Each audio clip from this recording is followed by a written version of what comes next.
Excellence, M. Mohamed Ould Cheikh El Ghazouani, président de la République islamique sœur de Mauritanie, président en exercice de l'Union africaine, chers frères, Excellence, Monsieur le chef d'État, chers frères Kagame et Tebboune, Mesdames, Messieurs les chefs de délégation, Monsieur le Premier ministre, Monsieur le Président de la Commission de l'Union africaine, Mesdames, Messieurs les ministres, distingués invités en vos rangs, grades et qualités.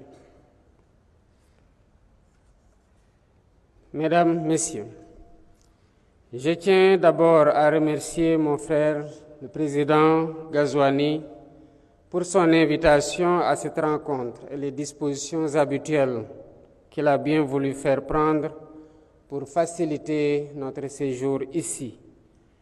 Nous nous sentons bien chez nous. Son implication, je lui renouvelle mes félicitations pour son leadership et son remarquable travail à la tête de l'Union africaine dans un monde en constante mutation, marqué par des turbulences préoccupantes. Notre rencontre de ce matin est la parfaite illustration de son implication personnelle face aux défis du continent. Cette invitation s'inscrit dans le cadre de la mise en œuvre du thème de l'année de l'Union africaine et témoigne également de l'importance que nous accordons tous aux thématiques qui touchent le cœur de notre avenir, à savoir l'éducation, la jeunesse et l'employabilité. Elle traduit notre engagement commun à façonner une Afrique résiliente, dynamique et prospère. Nos jeunes, qui représentent plus de 60% de notre population, ne sont pas seulement l'avenir de notre continent, ils sont notre présent. Leur éducation, leur formation et leur intégration économique doivent être nos priorités absolues.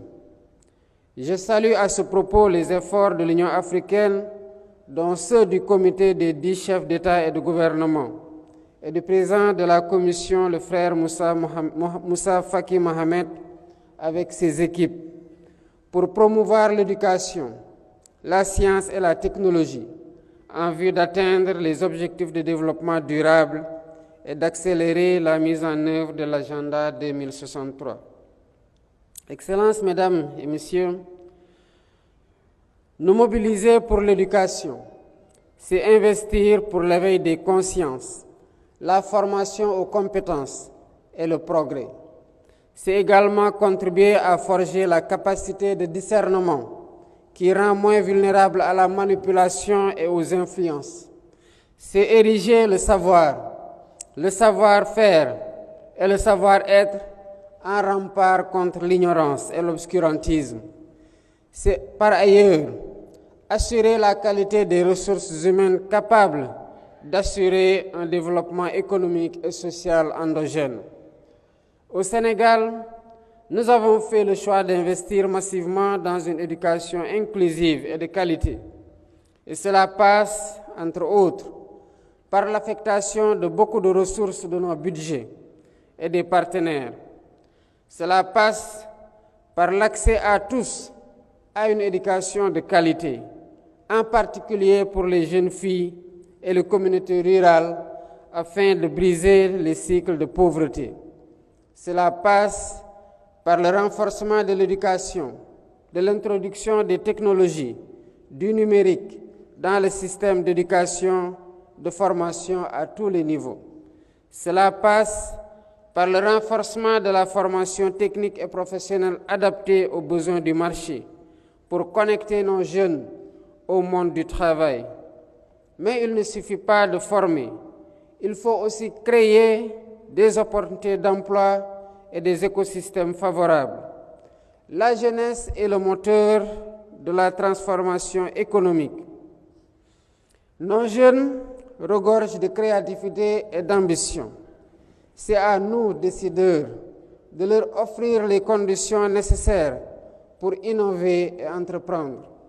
C'est ce que nous faisons au Sénégal, où l'investissement dans le capital humain de qualité et l'équité sociale sont au cœur du nouvel agenda de transformation de notre système et du pays à l'horizon 2050. Nos programmes visant à favoriser l'employabilité sont déjà en cours d'exécution et plusieurs autres phases d'initiation. Il s'agit notamment de l'accompagnement des startups dans le secteur clé de l'économie numérique et de l'économie verte, des partenariats publics-privés pour encourager les entreprises à recruter et à former les jeunes, des projets structurants comme les pôles industriels, les hubs d'innovation qui génèrent des emplois à forte valeur ajoutée. Nous ne devons toutefois pas sous-estimer les défis, car l'écart entre les compétences enseignées et les besoins du marché reste important. La question de la transition démographique exige aussi des solutions rapides et durables. Cela demande des mesures telles que des politiques continentales harmonisées pour favoriser la mobilité des talents et des opportunités. Cela demande une collaboration renforcée avec nos partenaires internationaux pour mobiliser davantage de ressources et d'expertise. Le développement des infrastructures éducatives et numériques pour réduire la fracture entre les zones urbaines et les zones rurales. Excellences, Mesdames et Messieurs, le succès de notre continent repose sur notre capacité à offrir à nos jeunes les moyens de réaliser leurs rêves. Unissons donc nos forces en vue de bâtir une économie africaine capable de retenir nos talents et de répondre aux aspirations de notre jeunesse. Ensemble, faisons de cette conférence un tournant important pour l'avenir de notre jeunesse et de l'Afrique. Travaillons main dans la main pour bâtir un continent où chaque jeune, où qu'il se trouve, pourra s'épanouir et contribuer au développement de notre continent. Je vous remercie de votre aimable attention.